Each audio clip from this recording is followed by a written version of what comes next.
Je serre ta parole dans mon cœur afin de ne pas pécher contre toi. Que cette parole soit cachée au fond de mon esprit pour produire le fruit qui t'est agréable.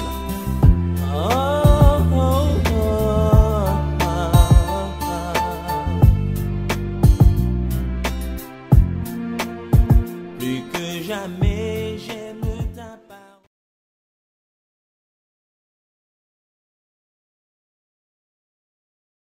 Shalom, shalom, shalom. Très heureux de vous retrouver sur notre plateforme, La Bonne Semence, autour du thème sur les traces bibliques de la Pâque. Aujourd'hui, nous voulons répondre à une question. Quelle est la durée de la Pâque? Quelle est la durée de la Pâque? La période de la Pâque couvrait du 14e au 21e jour. Et vous savez que la première Pâque a eu lieu la nuit. Mais après, Moïse a dit que les solennités devaient durer environ 7 jours. 7 jours, donc du 15e jour au 21e jour. Le premier jour de la fête est au soir du 14e jour. Et comme nous l'avons dit la dernière fois, chez les Hébreux, le jour commence à la tombée de la nuit. De la nuit de la veille. Voilà, c'est comme ça. Donc, ce qui correspond exactement au début du 15e jour. Et cela, nous pouvons voir ça aussi dans Exode 12, du verset 14 au verset 20, ainsi que dans Lévitique 23, verset 25. Voilà. Alors, 14e jour au 21e jour, c'est ce que nous avons dit tantôt. Donc, ça commence effectivement à partir du 15e jour. À quoi cela peut nous faire penser?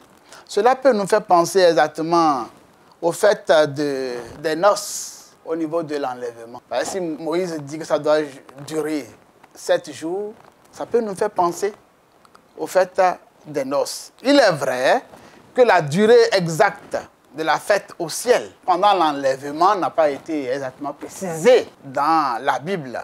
Mais cette période est souvent appelée les noces de l'agneau. Les noces de l'agneau.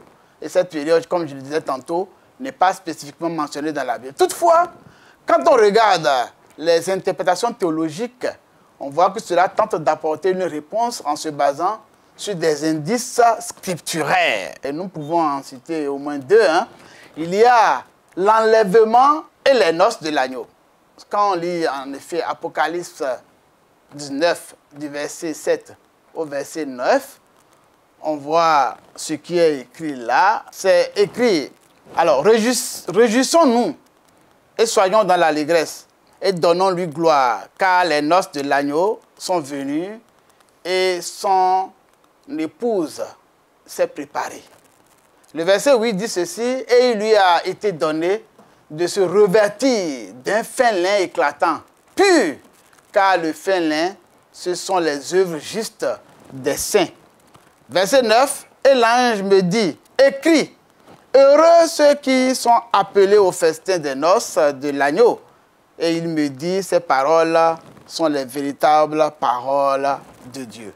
C'est ce que donc nous voyons dans Apocalypse 19, verset 7 à 9. Donc, ça parle des noces de l'agneau. Vous voyez, dans la deuxième interprétation que nous citons, le deuxième argument que nous citons, c'est la durée estimée par certains théologiens qui est de 7 ans. En effet, dans les milieux évangéliques, particulièrement ceux qui suivent une vision dispensationaliste, vous savez qu'il y a deux catégories de théologiens, les théologiens de l'Alliance et puis les théologiens qui sont les dispensationalistes. Il est souvent enseigné que la fête céleste durera 7 ans.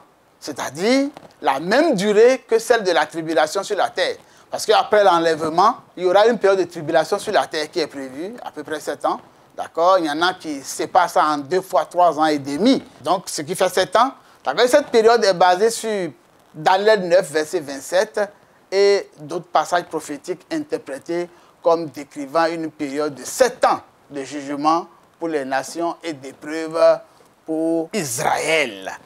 Voilà. Alors, donc, pendant ce temps, il est dit que l'Église est enlevée, notamment dans 1 Thessaloniciens 4, verset 16 à 17, qu'il me plaît de vous lire. Il a écrit ceci, « Car le Seigneur lui-même a un signal donné, à la voix d'un archange et au son de la trompette de Dieu, descendra du ciel, et les morts en Christ ressusciteront premièrement.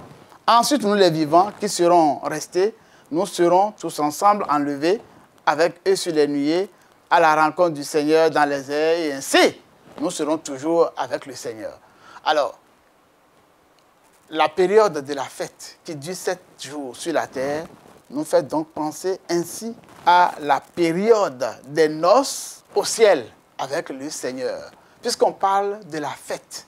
Et ce n'est pas aussi fortuit quand le Seigneur, Jésus lui-même, dit à ses disciples, « Je ne boirai plus désormais du fruit de la vigne jusqu'à ce que j'en boive du nouveau avec vous dans le royaume de mon Père. » Voyez-vous, si vous me suivez bien jusque-là, la seule fête de la Pâque résume assez bien notre vie chrétienne sur terre, les qualités que nous devrions développer. Ça part du salut même du croyant, basé sur le sacrifice d'un agneau. Ça parle de la pureté dont nous avons besoin de faire preuve, de la marche de la sanctification, et ça parle également d'être prêt pour le départ pour le désert, le départ aussi pour l'enlèvement.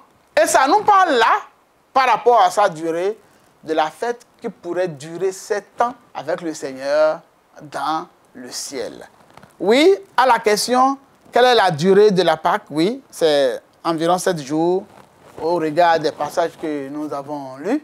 Et cela préfigure un peu du temps que nous allons passer au ciel dans la fête seront les dispensationalistes. Apprêtez-vous à vivre ces moments avec le Seigneur parce que ce sera une autre manière de fêter Pâques éternellement.